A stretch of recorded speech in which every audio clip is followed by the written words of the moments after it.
Growing up, Chris Zamora was always around horses. His father Felix even trained a few in Albuquerque.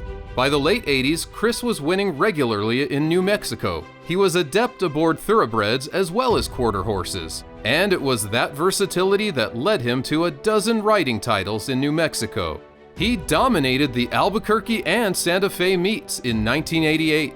Chris may be the only jockey to be leading rider at competing meets at the same time, Ruidoso and Santa Fe.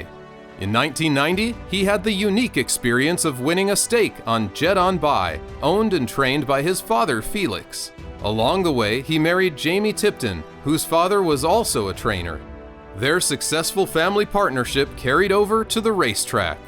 Like most jockeys, Chris couldn't escape injury. He seriously hurt his back and lungs in the early 90s. Then in 94, just 3 weeks before the All-American trials, Chris broke his hand.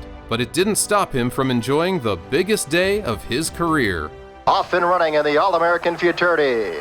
A rocket start for Bullard Ash, joined by Delightful Larkin. Daring Difference down the center of the racetrack. Darlin Six a run. Noblesse Six on the far outside, and Major Rhyme coming quickly at the rail. Major Rhyme on the inside. Noblesse Six coming on with Darlin Six a run. Noblesse Six, Darlin Six a run. It's Noblesse Six to win the All-American. Winning jockey Chris Zamora reunited with Noblesse Six. Yes, sir. We made a bad mistake. Well, it wasn't a mistake. We had a 2 qualify for fraternity down at Santa Fe, and we put 2 numbers in the hat, let my boy draw one. We drew the wrong one, and everything works out. Carter got to ride him there in the finals, and we split, and now I get to ride him in the finals, and we'll split. He did a heck of a job getting him in, and all I had to do is hold on. He's a great horse. Well, this is a real good colt. Since we've gilded him, he's just been awesome, and we were lucky enough to draw the outside. He left great, and Chris did a super job. Couldn't ask for anything more. Chris Zamora's career milestone came on the day of his parents' wedding anniversary. And at the end of 1994, Chris led the nation's quarter horse riders in money earned. Those behind him included G.R. Carter, Joe Badia, Eddie Garcia, and Jackie Martin.